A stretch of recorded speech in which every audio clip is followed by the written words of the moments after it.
Okay, we have learned before that a function is defined by its way to operate on its input. So we learned before, when I say y is equal to f of x, we define f by the way it operates on its input. When I say f of x is equal to x squared, I say that f takes its input and makes a squaring for that input. Okay, so that's the way, or that the method that f operates on the input. Now we want to eliminate the effect of f on x. We need to find another operator which we will call f inverse, which opposes the effect of f on x before. So what we need is, we need an operator, a new operator, which we will call f inverse, which operates on f of x. What is the effect of this f inverse? It will just make the inverse of, or will just oppose the effect of f, which what happened before on x, and the result, the final result, will be the input again, which will be x. Okay, so as a whole, there will be no effect on x after the effect of both f inverse and f. Okay, so that is what an inverse function is. It opposes the effect of the f itself on the input. Okay, we may say it in this way, f inverse of f of x, or we may say it f inverse of f of inverse. F of f inverse of x. Okay, a known example of this, when you know that f of x is equal to x cubed. X cubed. What is the function that has an inverse effect of cubing? Do you know? Yes, the cubic root. So f inverse for this function is the cubic root of x.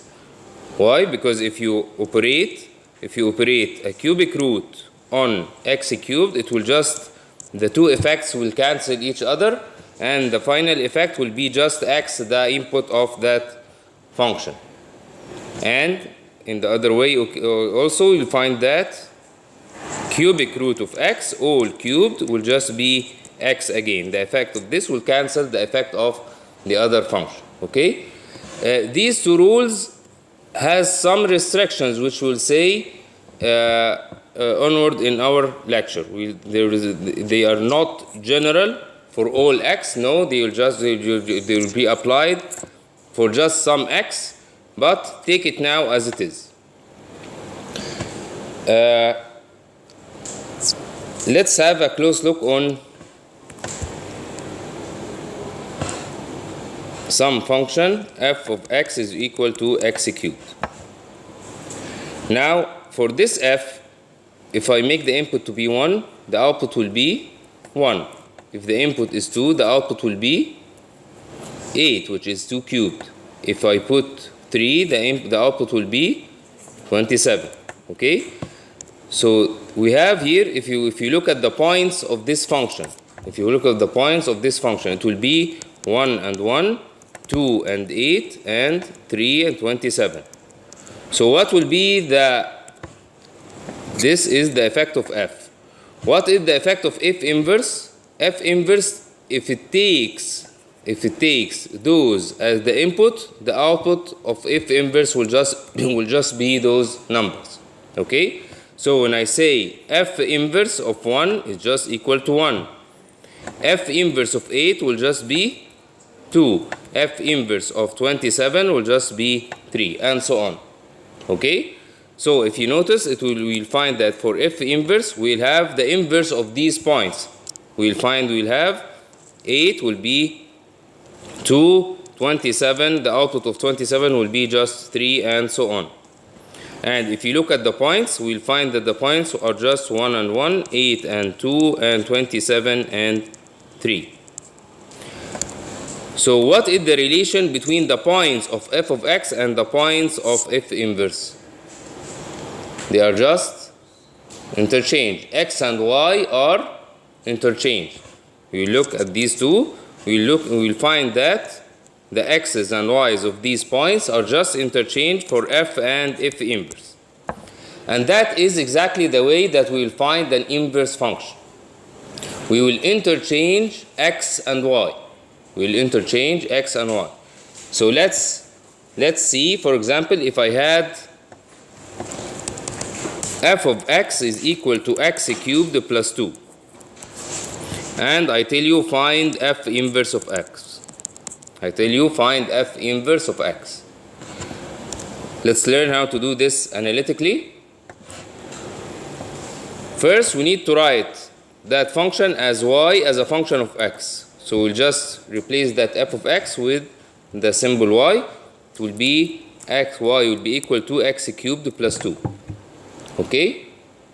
So that's the first step. We need to look at the function as a y as a function of x. Okay?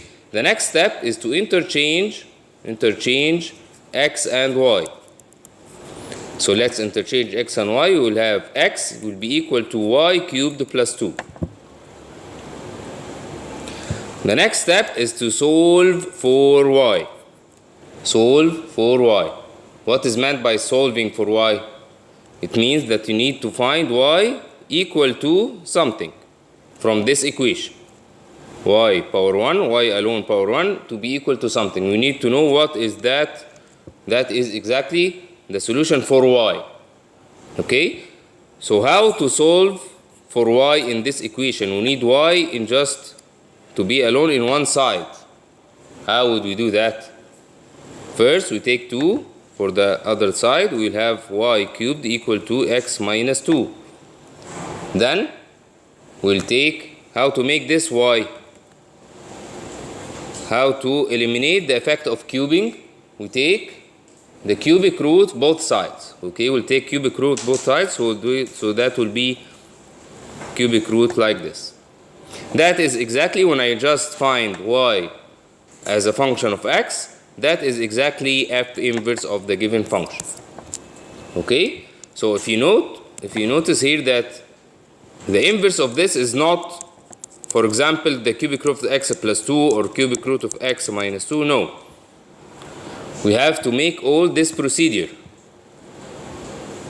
Write it as a y as a function of x. Second, interchange x and y. Third, solve for y. Okay? After these steps, the resulting function is the inverse function that we are looking for. Okay? Now, for example, if I had this function, f of x is equal to x minus 1 over x plus 1. Find the inverse. Then find domain and range of f of x. Before we solve this problem, we have noticed that we interchange the x's and y's of f to get f inverse for all the points. So if I had the domain of f, what is its relation with the domain or the range of f inverse? Now we learned before that domain is related to x values. We learned before domain is related to the allowed input values for the function. So it is related to x. And what is the range? The range is the set of the all outputs of the function. So it is related to the y values. So when I interchange x and y, what would happen to the domain and range? They will just be interchanged or switched. So the domain of f is just the range of f inverse. And the range of f is just the domain of f inverse. Okay, is it clear? Now, if I give you this function, and I tell you, let's make the problem, find the domain and range for this function. Find domain and range. Now, how to find the domain and how to find the domain of this function? What is the domain of this function? It is obvious. What is the only restriction in this function? It is the denominator. So it is r difference, the point. Which point? -1, yes. So that is the domain. But now he needs also the range of f of x. I didn't learn how to find the range before. We just learned how to find the domain of some functions. We had earned the skill of finding the domain, but not the range. But I have just told you an idea to find the range of some function. What do you think is the method to find the range? Yes, to find the domain of the inverse function. So the range of some function is just the domain, which I have the skills of finding the domain. This is the domain of f inverse. So one way to find the range is to find first the inverse function, then to get its domain.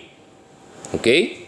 This is one way to find the range. It is not the only way. There are some other methods, but this is one of them, which makes use of the inverse function. Okay? So let's first to find the range, we'll need to find the inverse function first. So how to find the inverse function? I just told you the steps. First is to write it as y as a function of x. If, for example, there is no y, no, we just write it as y. Instead of f of x, we write it as y. Second, we interchange x and y. So it will be x will be equal to y minus 1, y plus 1. Then we need to solve for y. We need to write it as y equal to something.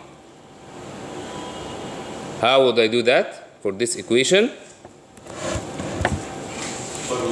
Yes, I will just write it as xy plus x will be equal to y minus 1. Then put all the y's in one side. So that will be xy minus y, and any other terms, I will just put it on the other side. So it will be minus x minus 1. Then I will take y as a common factor, x minus 1 minus x minus 1. Then y will just be minus x minus 1 over x minus 1. And that is exactly the inverse function of f. That is f inverse of x. So what is the domain of f inverse? The domain of f inverse will just be r excluding 1. And that is exactly what is needed or what is required in the problem, which is the range of f. That is exactly the range of f. Okay?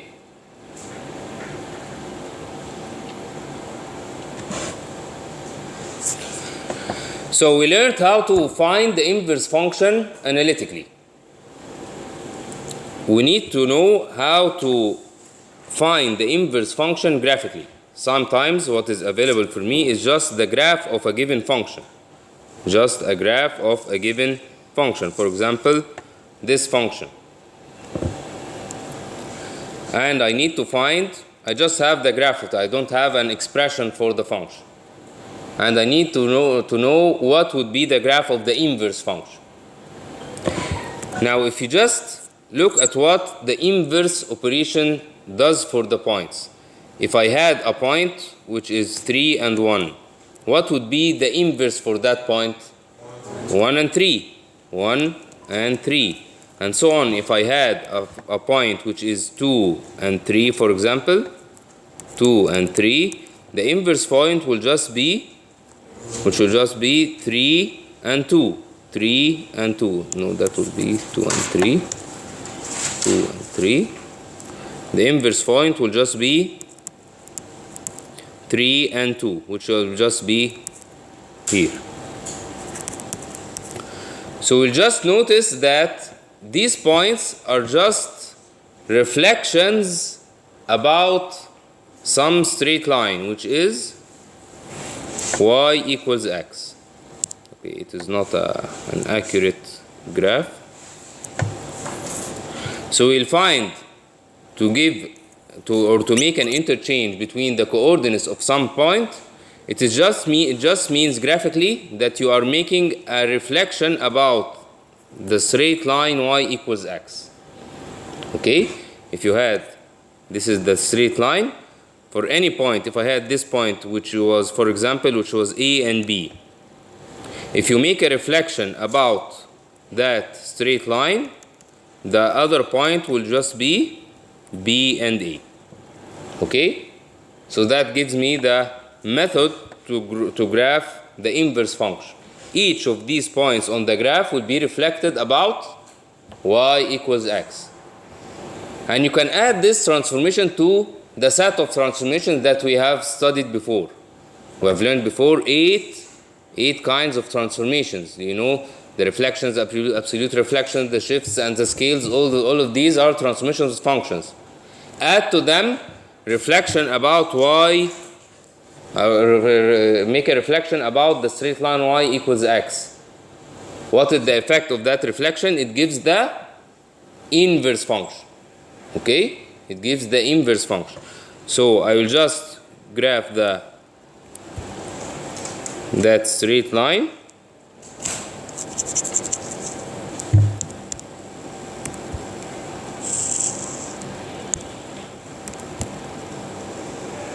That is y equals x, and I will make the reflection about the straight line, so it just be like that. So that is exactly the inverse function of x. Okay, so I've learned how to find or how to sketch the inverse function given the curve of the function f of x.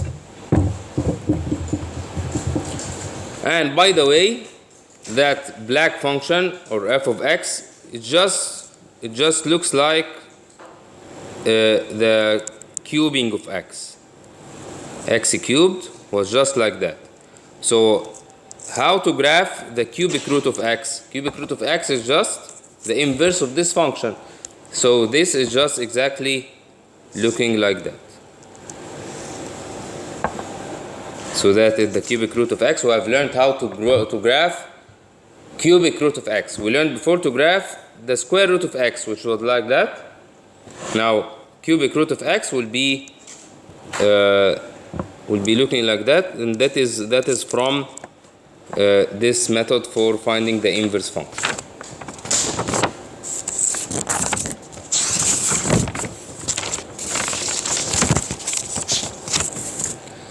Now what if we try to find the inverse function of f of x equal to x squared?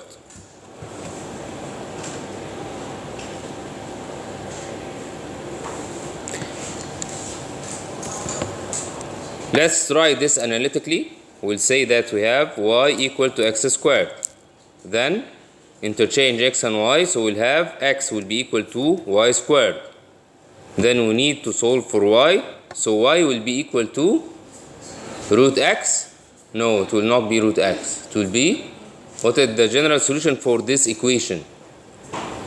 We have how many solutions for this equation? If I have y squared equals to 4, what will be the solutions for this equation? It will be 2 and negative 2. So you have two solutions for this equation. So we'll have y will be equal to plus or minus root x. Plus or minus root x. We have a problem here. This is not a single function. This is not a single function. Which means that if I give it some input, how many outputs will be there? 2 outputs. And is this allowed for a definition of a function? No, we learned before that a function has only one output for a given input. It just has one output for a given input. So this is not a function. This is not a function. And actually, yes, this function is not invertible. Is not invertible. Or it has no inverse. This function, it has no inverse. Why? We call it, it is because it is not 1 to 1. 1 to 1. So what is a one-to-one function? Now let's see the graph of x squared. X squared, we learned that this is the graph of x squared. This is the graph of x squared. The problem in the graph of x squared that for a given point we have two inputs which give the same output. Two inputs which give the same output. For example, we have 2 and -2. Both of them give the output which is 4. So if I need to make the inverse operation, I will just get these two possible values. But we need to define an inverse function, and an inverse function is a function, and it must have only one output. It must have only one output. So how would we solve this problem? Now this function, we call it is not one-to-one function. It is not one-to-one function. A one-to-one function is a function like this. For example, for each output it has only one input. Or by another way, we just make to know if a function is one-to-one or not, or by other words, if it is invertible or not, or it has an inverse or not, by horizontal line test. Horizontal line test. So if I make horizontal lines, if I had more than one intersection in any of the horizontal lines, then this function is not one-to-one. And for a function to have an inverse, it must be first to be one-to-one. For a function to have an inverse, it must be first one-to-one. So this function is not one-to-one, and it is obvious from the horizontal line test. It is not one-to-one. So it doesn't, as it is, it doesn't have an inverse. It doesn't have an inverse. Does it count as a function? Is the x squared, y with x squared count as a function? Yes, x squared is a function by itself. We've learned before that x squared is a function. Every input has just one output. But it is not a one-to-one function. It is a function, but it is not one-to-one. Okay? By itself, it is a function. And what is meant by one-to-one? If it is one-to-one, then it has an inverse. If it is not one-to-one, then it doesn't have an inverse. Okay? So we made a turnaround for this problem. Why? Because we need to invert the operation of squaring. We need this in applications. So how would we do that? We made a trick which is called restricting the domain. So for x squared, we will impose some domain on x squared, so that this function, now remember, the natural domain for x squared is just r. We learned the difference between, I've told you before that there is something called the natural domain, and when I say to you find the domain, I just mean the natural domain. But sometimes I just impose some domain on the function. I tell you that x is restricted by this interval, for example. Okay? This is the natural domain. But in my case, to make x squared to have an inverse, I will impose a domain on this x squared. Okay? I will just choose some domain that makes the function to be one-to-one. That's the first condition. And covers all the range. So we need two conditions to be satisfied. In this interval to be one-to-one. So for example, I don't choose from -1 to infinity. You just took that interval. Is the function one-to-one in this interval? No. So this is not a suitable interval for restricting the domain. Another suggestion would say I will take it from 1 to infinity. So the function will be, I will just restrict the function for this domain from 1 to infinity. Is the function 1 to 1 in this interval? Yes, it is 1 to 1. For this interval, it is 1 to 1. So it is invertible in this function, in this interval. It is invertible. How would I check if a function is 1 to 1 or not? By the horizontal line test. So if you check this, you will just find there is no more than one intersection for each horizontal line. This one, no, I had 2 intersections, so this is not 1 to 1. This is not 1 to 1. So I didn't satisfy for this function or for this restriction for the domain, I just didn't satisfy the first condition. But for this one, I restricted after from 1 to infinity. Is this function 1 to 1? Yes, it is 1 to 1. In this interval, it would be just 1 to 1. So this condition is satisfied. But to make the function applicable, we just also need it to cover all the range. We need it to cover all the range. What about these values?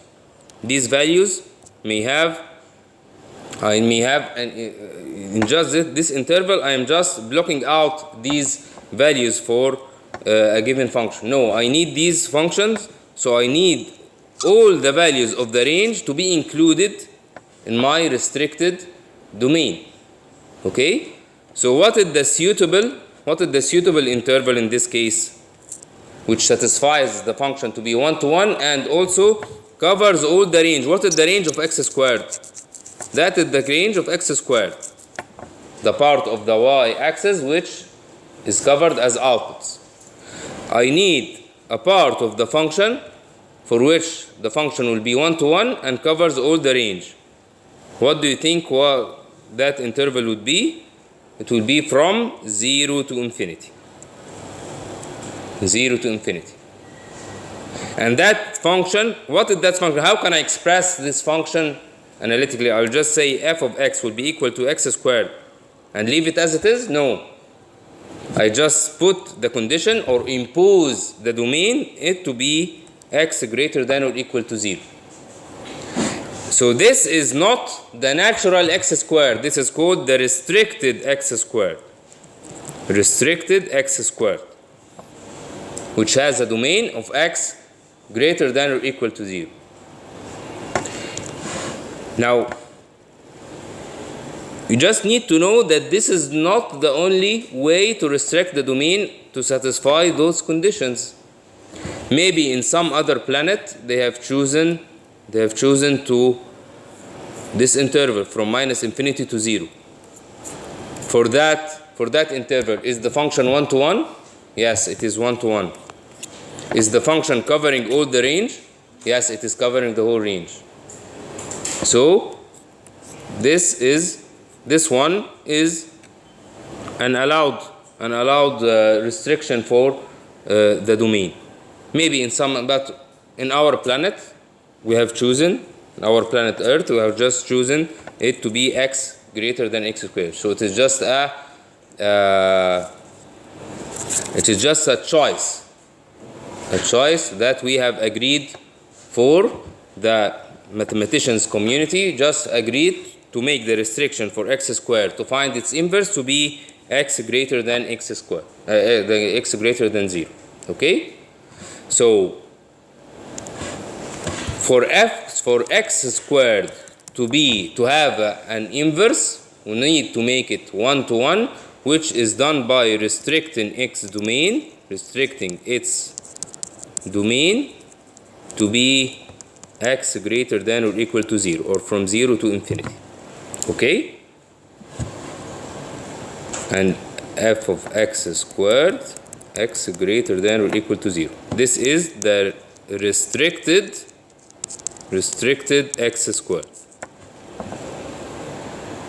In this case, this function is invertible. This function has an inverse. So this function has an inverse. But the natural x squared, does it has an inverse? This function, does it has an inverse? No, this is not 1 to 1.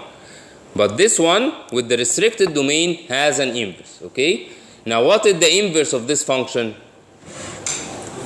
Yes, it is just root x. Now in this case, I will just make my ordinary procedures. It will just be y equal to x squared, that x will be equal to y squared, and for this case I will just choose the positive value which will just be root x, and this is the inverse function in this case. Doesn't this apply for negative values of x? Doesn't this apply to negative values of x? To negative values of x. And to have another inverse function? Negative root x?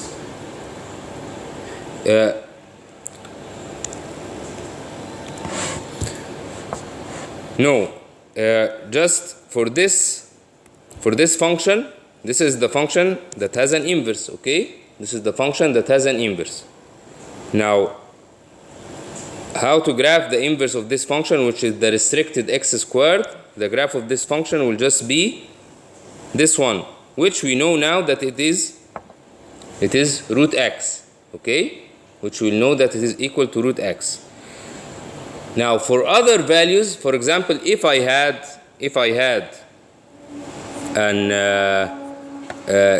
had some value which is y squared equals x, for example, I need to solve this equation. Now the solution of this equation is written by, now this, look at it not as a function but as a solution for this equation. When I look at this solution, it will have two solutions. If you take a closer look, both solutions are written by the elementary function, which is the inverse function, which is root x. Okay? So the inverse function, when you make this inverse function, you just make it as a basis for any other alternations for the function. So for negative values, you will just make your alternation by just write the solutions by this function, which is root of x.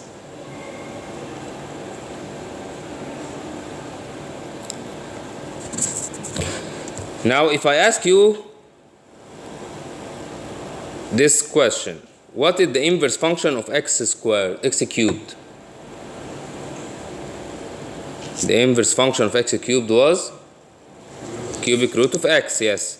What is the inverse of x cubed of x? If I give you this function, what is its inverse? Now, if I have a f and if inverse, they are inverse to each other.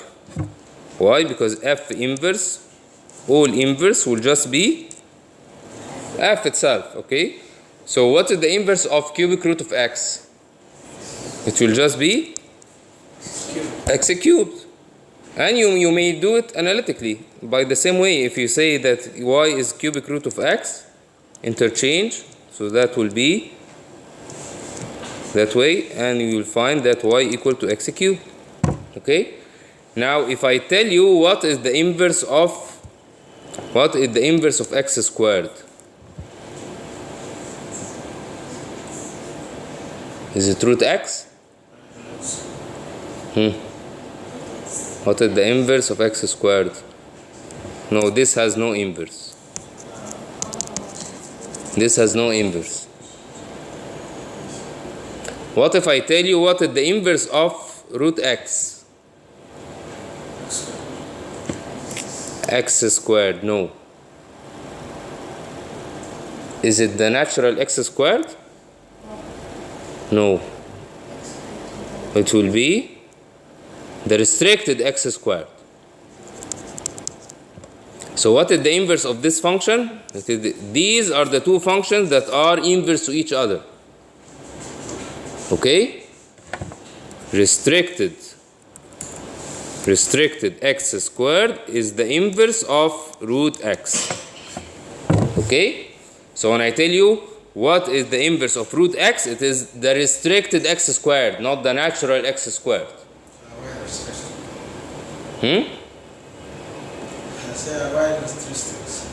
Why it is restricted?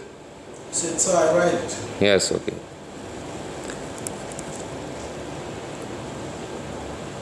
Okay, have we got this point? So some functions, to have an inverse, they must first be restricted. And when you restrict them, you just need to put the restriction in your mind every time you make that inverse. Okay? When I tell you what is the inverse of root x, you don't tell me x squared. No, it will just be restricted x squared. It will be restricted x squared.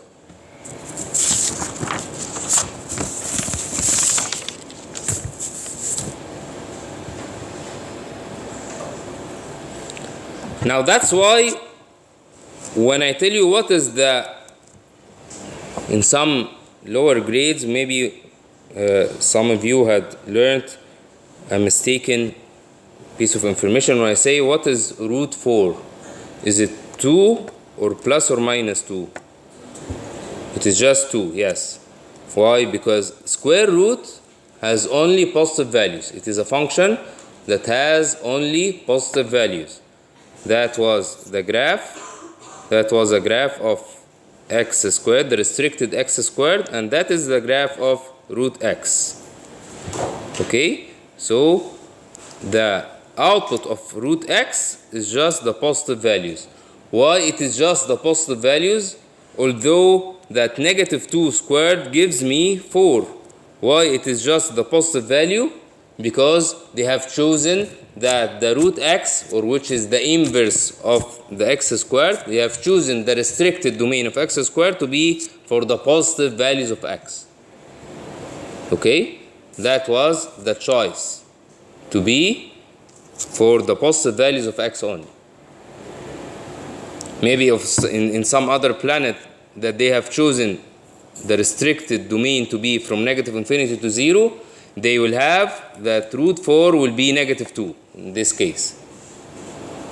They are just dealing with negative values for the restricted x squared. But we have chosen in planet Earth to make it for positive values of x. Okay? So the outputs of the root are just, now remember, the outputs of the root, the outputs of the square root, outputs of square root of x.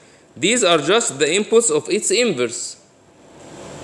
The output of the square root, I've told you this relation between the domain and the range, the inputs and the outputs for the function and the inverse function. So the outputs of root x are just the inputs of its inverse. What is this? What is its inverse? It is the restricted x squared. And what is the input of restricted x squared? Are just the positive values of x, or just the positive values. Okay? So the output of root x are just the positive values. Positive values. Okay? I hope you understood the relation between these two operations. Now, for example, if I had this problem, find the range of f of x is equal to x plus 1 all squared minus 2.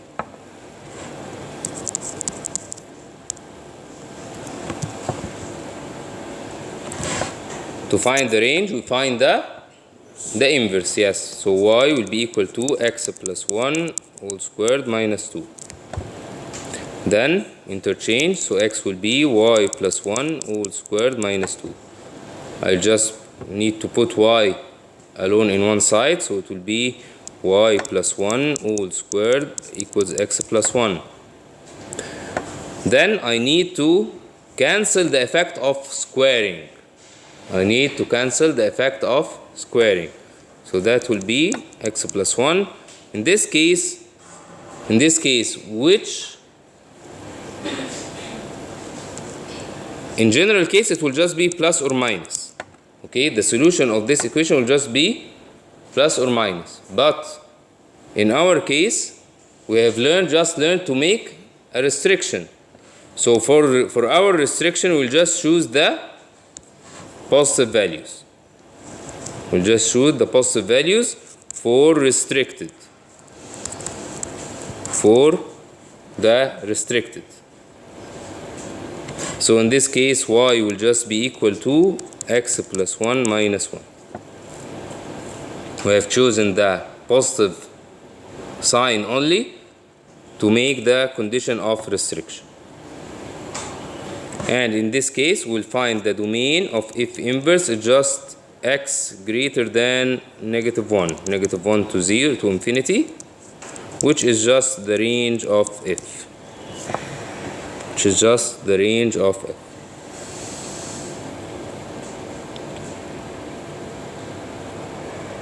Now let's look again at this statement. F of f inverse of x is equal to f of f inverse of f is equal to.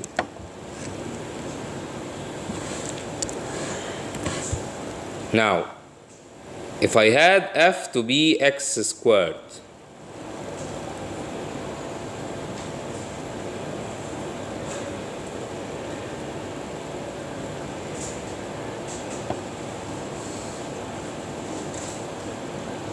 now let's look at this statement. Root of x squared and root x all squared. Okay? F is restricted x squared, and f inverse is root x. Now these are the two functions that are inverse to each other. Okay? Let's put one inside the other. F of f inverse is the squaring of root x. It's the squaring of root x. What would that give as an output? It would just give me x. Okay? But is this x for any x? No. This relation, I'll just write it like this. It would be x. This relation is restricted to x's inside domain of f inverse. What is meant by that? For example, if I had this function, this is a function which is inverse by the other function which is squared, so that these two effects will eliminate each other, so that will be x. Is that x equal to that function? No. This function must be restricted by some domain. Do you remember that when I told you that simplification changes the domain? Simplification changes the domain. So that's why I need to keep the domain of the original function. What is the domain of this function? Is there any restriction? Yes. We have x inside the root. So we need x to be greater than or equal to 0. So when I make my simplification, I need to keep my domain as it is. So the result will not be x as it is, it will be x with an imposed domain which is x greater than or equal to 0. Okay? So when I make this simplification, it is just not general. No, it is restricted to the values of x which are inside. It is obvious from this relation. You must have this x to be inside the domain of the if inverse. Okay? This relation is restricted to the values of x which are inside the domain of if inverse. Why? Because x, it is obvious here that x is inside the inverse function. X is inside the root. So it must satisfy its domain. Okay? So what about this relation? Would I say that the result will be x? So let's see, this relation is just, or this statement is just looking for this function, for these two functions. Root of x squared. What is root of x squared? We have learned this expression before. What is root of something squared? It is the absolute of that thing, okay? So when is that statement correct? x like this. When would I say that this statement, as if inverse cancels f, to there to be x? This is true for only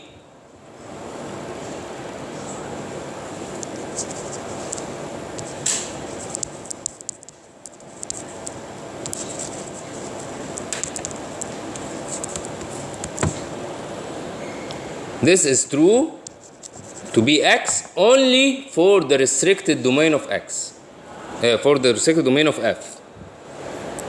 If you remember that, what are these two functions? This is the inverse and this is the restricted f. If you had made some restriction for the domain. So when do these functions cancel each other? If you are sure that this f is the restricted f. And for it to be restricted, you need x to be inside the domain of the restricted. So for this statement to be true and the result to be x, that is true only for the restricted domain of x, which is for if you had this relation, when would I say that the result would be x? Just this is for x greater than or 0.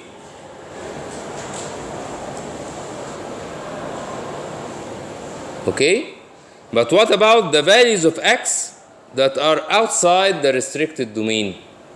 For example, if I for this function x squared, in this x I may have negative values. I may put negative values.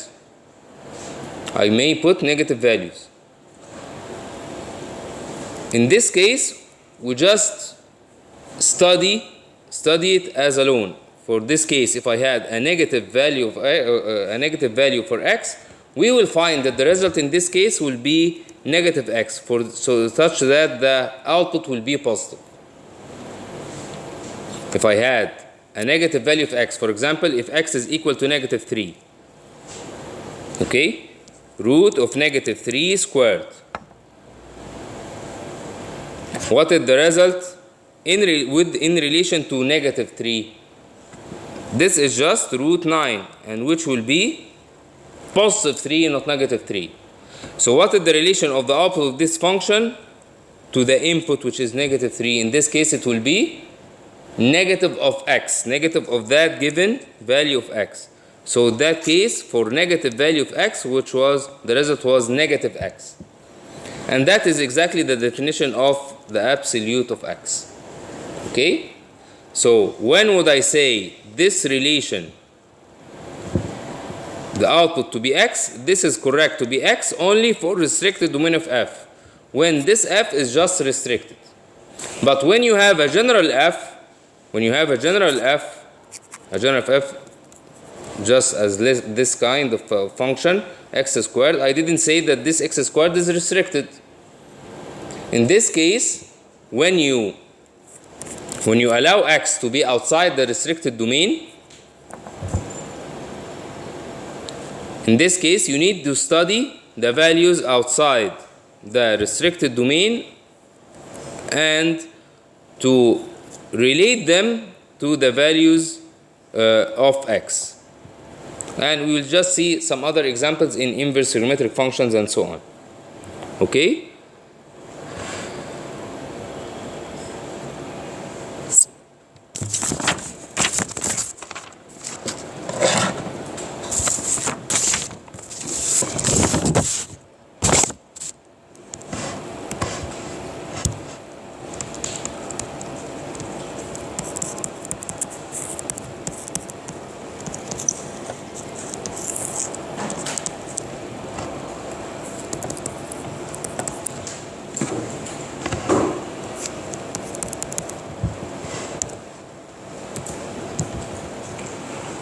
Now let's make inverse functions for trigonometric functions.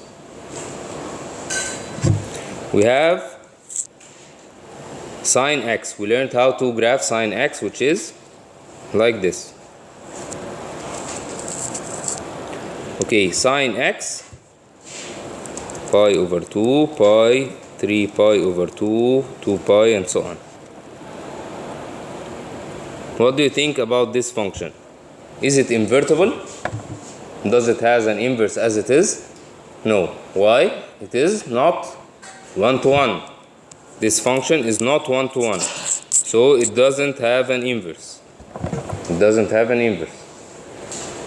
So what would you do to make or to find an inverse for this function? We need to restrict the domain. We need to restrict the domain.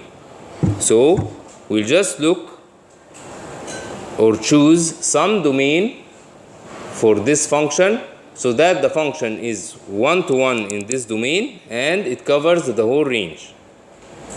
What is a suitable interval in the domain that satisfies these two conditions? What about this? No, this is not one-to-one in this interval. From 0 to pi, the function is not one-to-one. It is not one-to-one. Okay? So this is not. What about this? Yes, it is one-to-one. Okay, it is one-to-one, but it doesn't cover the whole range. Why? The whole range must be from -1 to 1. So this is also not a suitable choice for the restricted domain. What would you think? What would you think the best restricted domain? Yes, I will just take that other part from so that it covers the whole range. So that covers the whole range. So what is the suitable interval for restricting the domain? It is from x to b from -pi/2 to pi/2. That is the restricted sign. That is the restricted sign, which has the domain from -pi/2 to pi/2. Okay? In that case, we will say that the inverse is sine inverse x. The inverse of this function is called sine inverse x. Okay?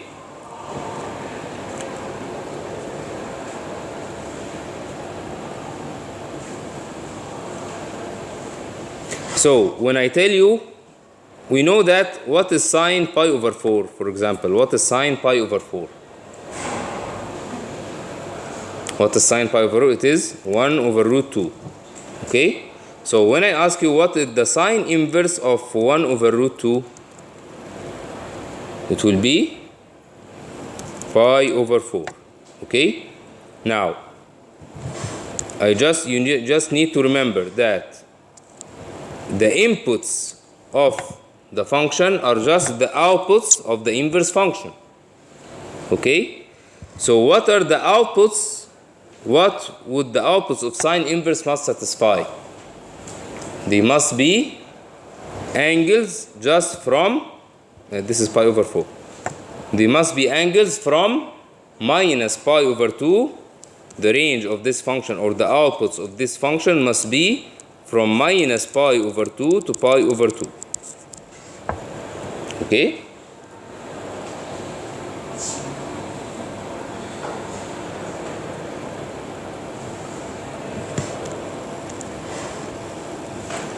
So if you know, for example, that sine of 3pi/4 is -1/2. You know this as a statement. What if I tell you what is sine inverse -1/2? Would it be 3pi/4? No. Why is this statement wrong? I've just told you that the output of sine inverse must be an angle which is from -pi/2 to pi/2, and this is not an allowed value for the outputs of sine inverse. Okay? Now you need to make a difference in your mind between the inverse function and a solution of an equation. Now I'm not telling you what are the angles, what are all the angles that has a sine of -1/2.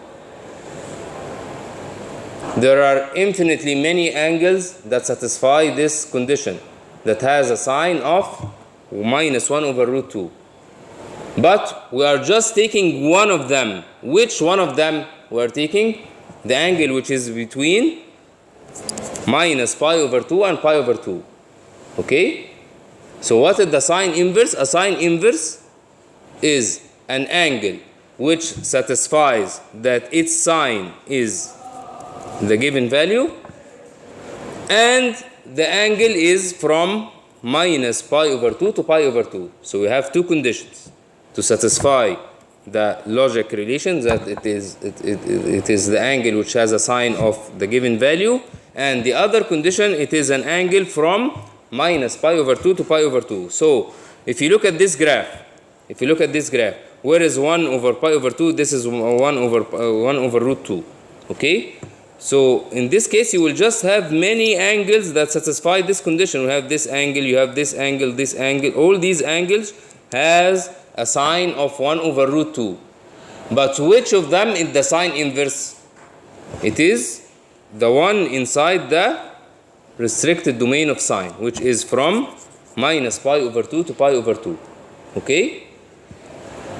So, what if I ask you what is the domain of sine inverse? What is the domain of sine inverse? The inputs of sine inverse are just the outputs of its inverse. Yes, these are just the range of sine of restricted sine. These are just the range, because we have just learned what is the inverse of sine inverse x. What is the inverse of this function? What is the inverse of sine inverse x? Is it the natural sine? No, it is the restricted sine. The inverse of this function is the restricted sine. Okay? So, the domain of sine inverse is the range of the sine restricted. What is the range of the sine restricted? It is minus 1 to 1. So, when I give you a sine inverse, there is a restriction to its input. It must be from minus 1 to 1. It must be from minus 1 to 1. We need to make a difference between these two concepts without confusion. The input of sine inverse must be from minus 1 to 1, but the output of sine inverse must be from minus pi over 2 to pi over 2. Okay?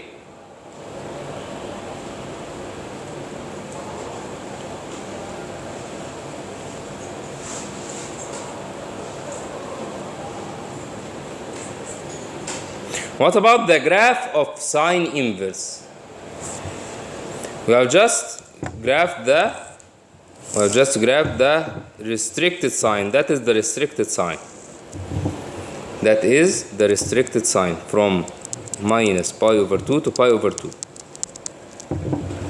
And 1 and negative 1. What would be the graph of the inverse or the sine inverse? We'll just make a reflection about y equals x. We'll just make a reflection about y equals x. So the sine inverse will just be like that.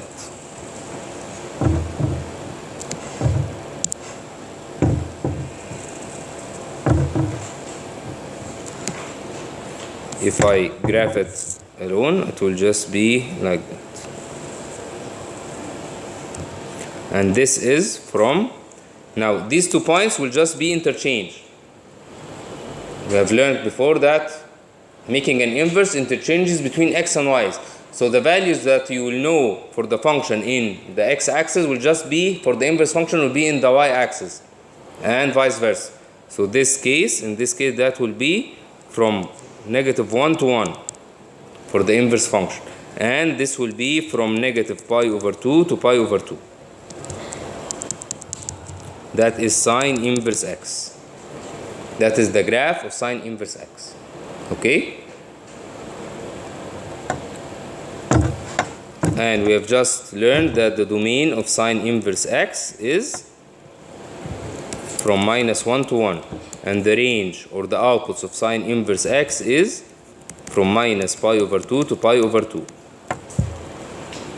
What about if you look at this function? Is it even or odd? Or general?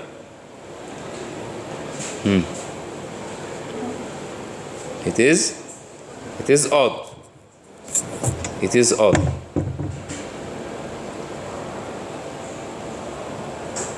And there is a rule that I need you to look, make it as an homework to prove that, try it by yourself at home. Prove that the inverse of an odd function is an odd function. The inverse of an odd function is also an odd function. This maybe it would be some advanced problem, but you may do it. You may do it. Just try to make it yourself by yourself at home. But you may know the rule by itself, that the inverse of odd functions are odd functions. What about the even functions? The inverse of even functions, are they even? What are even functions? Even functions are something like this. What do you think about even functions that are symmetric about their axis? What about their inverse? Yes, they have even functions have no inverse. Even functions have no inverse. Even functions have no inverse. But I may restrict even functions to have an inverse. Okay? But in this case, the inverse will just be a general function. If you restrict them. Sine x odd. Yes, sine. What is the inverse of this? It is sine restricted. What is sine restricted? It is an odd function, eh? It is an odd function. So the inverse of the restricted sine is just also an odd function. Now, if I give you this problem, find the domain of sine inverse x squared minus 1. Find the domain. Now, any new function that we will learn some restrictions about these functions. At first, we just learned to find the domain of root x and the domain of 1 over a denominator. And we have learned the restrictions about these two functions. Then, at each time, do you remember what is the restriction on the tan function? Do you remember what was the restriction? You must have the input of the tan must satisfy that it is not equal to n pi over 2 and n odd. So any new function, for any new function, we will just learn a new domain or a new restriction for that function. And there is a set of problems for that, for the new, for these functions as a domain, to ask for the domain. So when I tell you I need to find the domain of this function. So we just we know that the sine inverse, what are the restrictions for the input of the sine inverse? They must be from minus 1 to 1 or from minus pi over 2 to pi over 2. The inputs of sine inverse. The inputs of sine inverse must be from minus 1 to 1. The inputs of sine inverse are sines of some angles. And sines and cosines, we have known that they are from minus 1 to 1. Okay? So this values must be small numbers from minus 1 to 1. Okay. Now, we have just converted the domain problem to an inequality problem. And we need to use our skills to solve this inequality. How to solve this inequality? Yes, we just cancel this by adding 1 to both sides. So we need to solve this inequality. This inequality is just two simultaneous inequalities. What are these two? One is x squared greater than or equal to 0 and this is intersection, x squared less than or equal to 2. So this expression means that we have two inequalities that are simultaneous. What is meant by simultaneous? That there is a logic operator between them which is called AND, or in sets it is called an intersection. So we solve this branch and we solve the other branch, and then we make the intersection between these two solutions. Okay? Let's solve this first. X squared less than or equal to 2.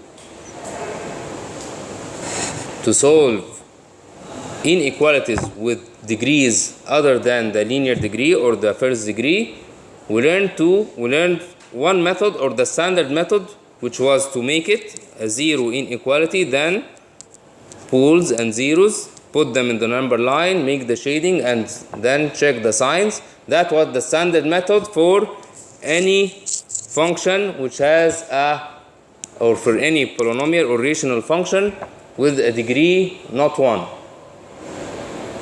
So I may solve this by this standard method, but we have learned when we studied the absolute value, we have learned a method to solve this quickly, this inequality quickly. How would I do that? Do you remember?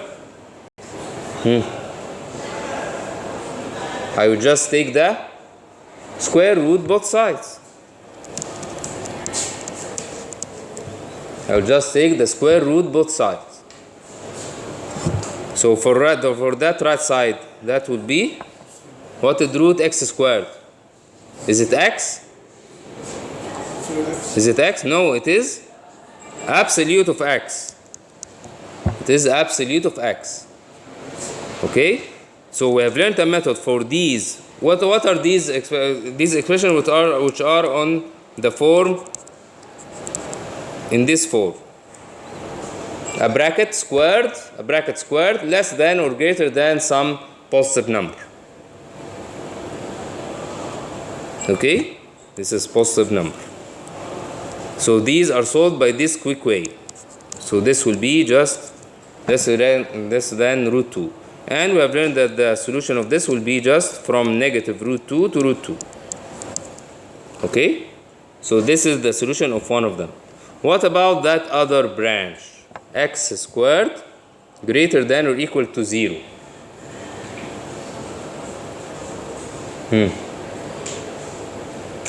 Whenever I have a number here that is negative, we know always that x squared is a positive value, a positive or 0. Okay? When I have on the other side a negative value or a 0 value, I need to check it logically. I just need to check that logically. Okay? So when is x squared greater than or equal to 0?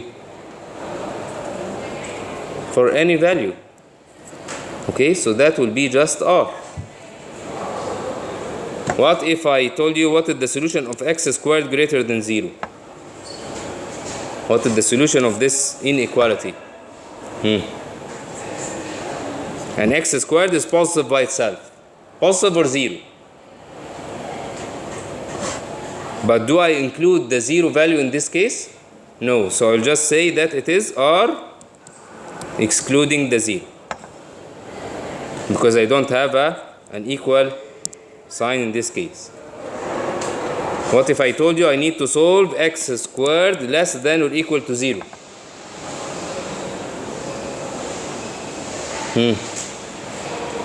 What about this first?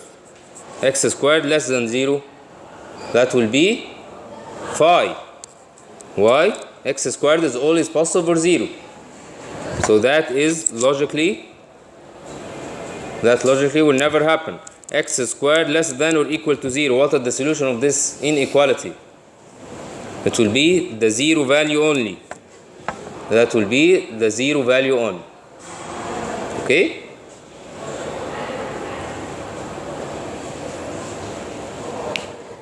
Also, if I have a negative number, for example, if I had x squared less than or equal to negative 1.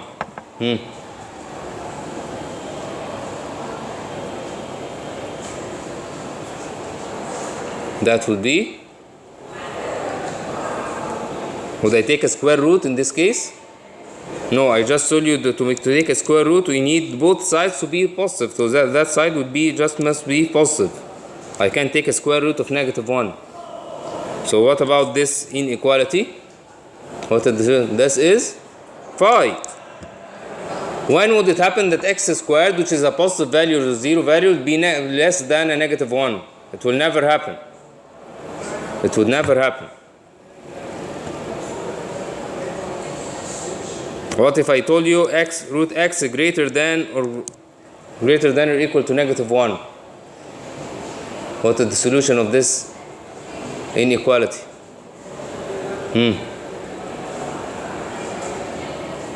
The root x is a positive value or 0. So that will be all allowed values of x. Why? Because a positive value, this is a positive or 0. And all positive values or 0 are just greater than -1. So what is the solution of this inequality? It will be, I would say R. At first I would say R, all the positive values. But I just noticed that there is a root. So I can't put negative values inside the root. So what would I say? It is not R, it will be the all allowed values of x, which are x greater than or equal to 0.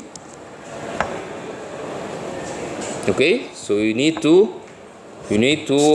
pay attention in these cases. When is it solved systematically, or when it is solved logically? Now I need to make an intersection between these two sides. The intersection between R and anything will just be that. So the domain of this case will just be from -√2 to √2. It will just be from -√2 to √2.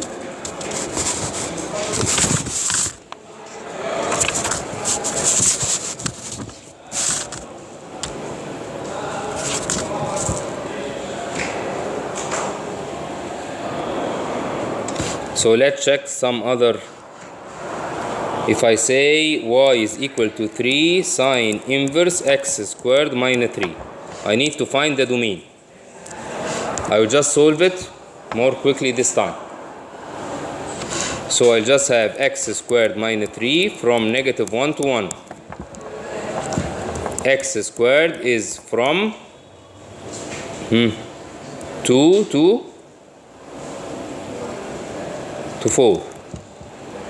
This is two inequalities, x squared greater than or equal to 2, x squared less than or equal to 4. Both of these inequalities can be solved by taking the square root both sides. So that will be root x squared greater than or equal to √2, which is absolute x greater than √2. The other one is absolute x less than 2. Each of these inequalities with absolutes are easily solved. This is x greater than, this is x greater than or equal to √2, or x less than or equal to -√2. We have learned how to solve inequalities with absolute with greater than. So I will just depict those on the number line. So we'll have -√2 shaded, negative and positive √2 shaded. Why it is shaded? Because I have an equal sign, and in this case it will just be these two intervals. For the other side, we'll have from -2 to 2. -2 to 2. So that will be from -2 to 2 like this. And the result will be like this. Now I need to make the intersection between these two. Okay? So when I put all of them inside on only one number line, I will have 2 in this side and -2 on this side. And we need to find an intersection between the black area and the blue area. What would be the intersection in this case? Yes, it is these two intervals. These two intervals. So what is the domain of this function? It is the interval from -2 to -√2 union with -2 to 2.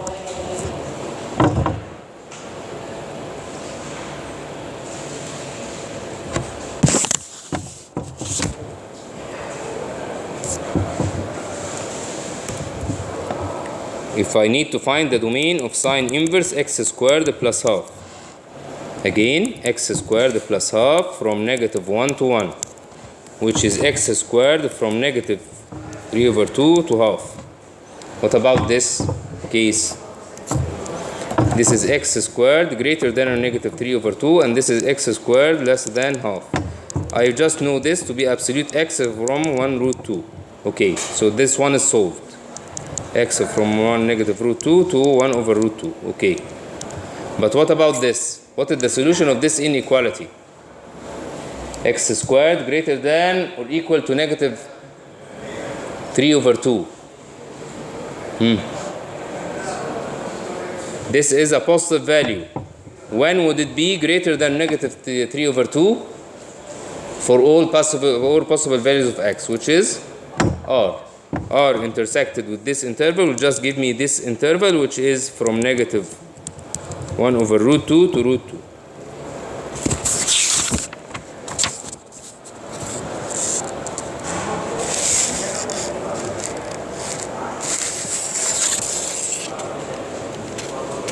One last note.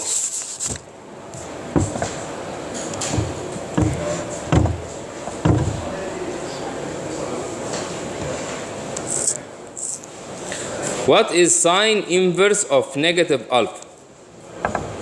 What is sine inverse of negative alpha? Well, I've just told you before that sine inverse is an odd and even function.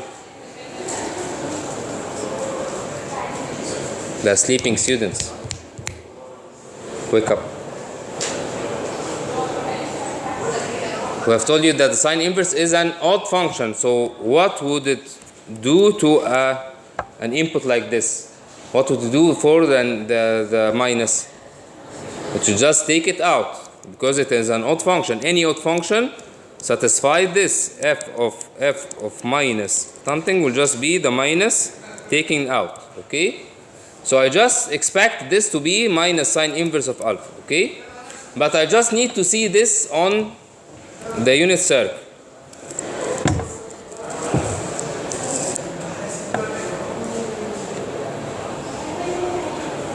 What is sine inverse alpha? What is sine inverse alpha? It is an angle which has a sine equal to alpha. What is a sine? A sine was the y coordinate. So I need to look for an angle which has a y coordinate equal to alpha. I need to look for an angle which has a y coordinate, which is meant by a sine, or other words for the sine, which has a point which has a y coordinate equal to alpha. What are the angles that satisfy this? We have two angles. This angle, we have this angle and this other angle. Both these two angles, this angle, this red angle, and this other green angle. These two angles satisfy that their sine is alpha. Okay? But we just learned that the sine inverse is not just an angle that has a sine of alpha. It must be from minus pi over 2 to pi over 2. The sine inverse, when I need to depict sine inverse alpha. Where is that angle? So would it be, what are the angles that are from minus pi over 2 to pi over 2? These are the angles that are on the first quadrant or are in the fourth quadrant. So when I say the angles that are from negative pi over 2 to pi over 2, these are just the angles in these two quadrants. So which of these, the red one or the green one, would be suitable to depict the sine inverse of alpha? Which one of them is the correct one? It is the red one. So this red one, this red angle is just sine inverse of alpha. Okay? That red angle is sine inverse of alpha. But what about the green one? No, it is not. It is not the sine inverse of alpha. Although it has a sine of alpha, but we have learned that sine inverse must be an angle from minus pi over 2 to pi over 2, which in other words, the angle must be from in the first quadrant or the fourth quadrant. Okay.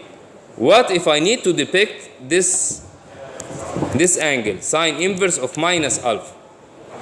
The angle that has a sine of minus alpha. Where is minus alpha, which is meant